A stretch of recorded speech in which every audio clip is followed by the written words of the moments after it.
سورہ لقمان قرآن کی 31ویں صورت ہے۔ اس میں 34 آیات اور 4 رکوع ہیں۔ بسم اللہ الرحمن الرحیم۔ شروع اللہ کا نام لے کر جو بڑا مہربان نہایت رحم والا ہے۔ الف لام میم، یہ حکمت کی بھری ہوئی کتاب کی آیتیں ہیں، نیکوکاروں کے لیے ہدایت اور رحمت، وہ جو نماز کی پابندی کرتے اور زکوٰۃ دیتے ہیں، اور وہی ہیں جو آخرت کا یقین رکھتے ہیں، یہی اپنے پروردگار کی طرف سے ہدایت پر ہیں اور یہی کامیاب ہیں۔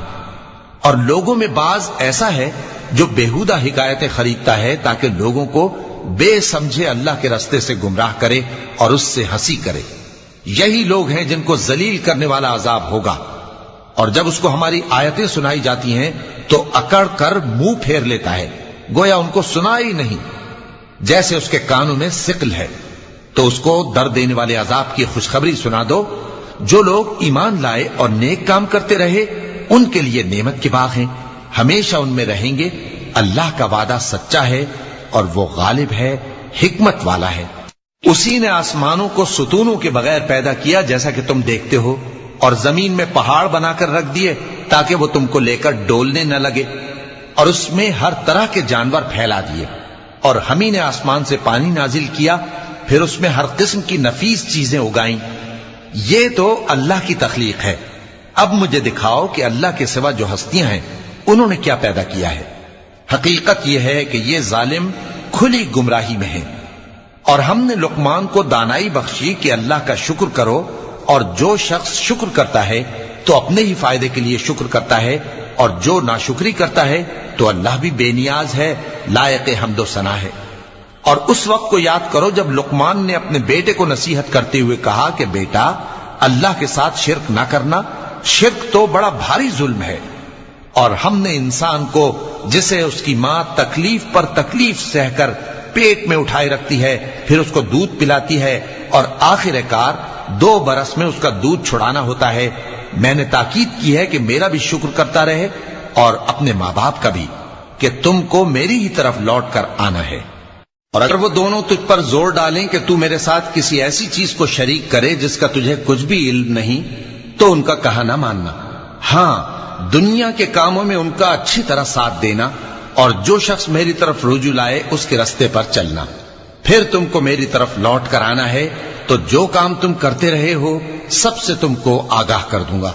لقمان نے یہ بھی کہا کہ بیٹا، اگر کوئی عمل چاہے رائی کے دانے کے برابر بھی چھوٹا ہو، اور ہو بھی کسی پتھر کے اندر یا آسمانوں میں مخفی ہو یا زمین میں، اللہ اس کو قیامت کے دن لا موجود کرے گا۔ کچھ شک نہیں کہ اللہ باریک بین ہے، خبردار ہے۔ بیٹا، نماز کی پابندی رکھنا اور لوگوں کو اچھے کاموں کے کرنے کا مشورہ دیتے رہنا، بری باتوں سے منع کرتے رہنا، اور جو مصیبت تجھ پر واقع ہو اس پر صبر کرنا، بے شک یہ بڑی ہمت کے کام ہیں۔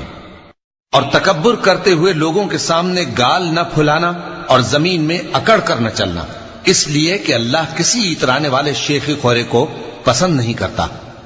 اور اپنی چال میں اعتدال کیے رہنا، اور بولتے وقت ذرا آواز نیچی رکھنا، کیونکہ بہت اونچی آواز گدھوں کی سی ہے، اور کچھ شک نہیں کہ سب سے بری آواز گدھوں کی ہوتی ہے۔ کیا تم نے نہیں دیکھا کہ جو کچھ آسمانوں میں اور جو کچھ زمین میں ہے سب کو اللہ نے تمہارے قابو میں کر دیا ہے، اور تم پر اپنی ظاہری اور باطنی نعمتیں پوری کر دی ہیں۔ اور بعض لوگ ایسے ہیں کہ اللہ کے بارے میں جھگڑتے ہیں، نہ علم رکھتے ہیں اور نہ ہدایت اور نہ کتاب روشن۔ اور جب ان سے کہا جاتا ہے کہ جو کتاب اللہ نے نازل فرمائی ہے اس کی پیروی کرو، تو کہتے ہیں کہ ہم تو اسی کی پیروی کریں گے جس پر ہم نے اپنے باپ دادوں کو پایا۔ بھلا اگرچہ شیطان ان کو دوزخ کے عذاب کی طرف بلاتا ہو تب بھی۔ اور جو شخص اپنے آپ کو اللہ کا فرما بردار کر دے اور نیکوکار بھی ہو تو اس نے مضبوط کڑا تھام لیا، اور سب کاموں کا انجام اللہ ہی کی طرف ہے۔ اور جو کفر کرے تو اس کا کفر تمہیں غمناک نہ کر دے۔ ان کو ہماری طرف لوٹ کر آنا ہے، پھر جو کام وہ کیا کرتے تھے ہم ان کو جتا دیں گے۔ بے شک اللہ دلوں کی باتوں سے بھی واقف ہے۔ ہم ان کو تھوڑا سا فائدہ پہنچائیں گے، پھر عذاب شدید کی طرف مجبور کر کے لے جائیں گے، اور اگر تم ان سے پوچھو کہ آسمانوں اور زمین کو کس نے پیدا کیا تو بول اٹھیں گے کہ اللہ نے۔ کہہ دو کہ اللہ کا شکر ہے، لیکن ان میں اکثر سمجھ نہیں رکھتے۔ جو کچھ آسمانوں اور زمین میں ہے سب اللہ ہی کا ہے، بے شک اللہ بے نیاز ہے، لائق حمد و ثنا ہے۔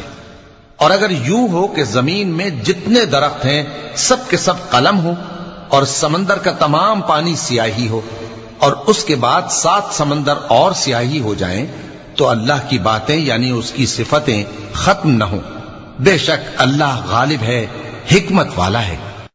اللہ کو تمہارا پیدا کرنا اور جلا اٹھانا ایک شخص کے پیدا کرنے اور جلا اٹھانے کی طرح ہے۔ بے شک اللہ سننے والا ہے، دیکھنے والا ہے۔ کیا تم نے نہیں دیکھا کہ اللہ ہی رات کو دن میں داخل کرتا ہے اور دن کو رات میں داخل کرتا ہے، اور اسی نے سورج اور چاند کو کام میں لگا رکھا ہے، ہر ایک وقت مقرر تک چل رہا ہے، اور یہ کہ اللہ تمہارے سب اعمال سے خبردار ہے۔ یہ اس لیے کہ اللہ کی ذات ہی برحق ہے، اور جس کو یہ لوگ اللہ کے سوا پکارتے ہیں وہ سب باطل ہے، اور یہ کہ اللہ ہی عالی رتبہ ہے، گرامی قدر ہے۔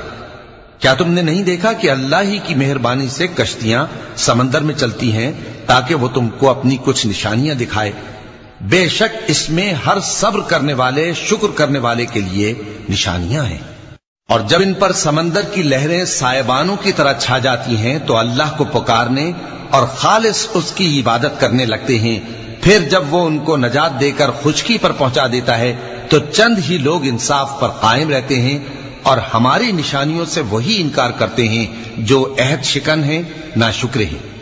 لوگو اپنے پروردگار سے ڈرو اور اس دن کا خوف کرو کہ نہ تو باپ اپنے بیٹے کے کچھ کام آئے اور نہ بیٹا باپ کے کچھ کام آ سکے۔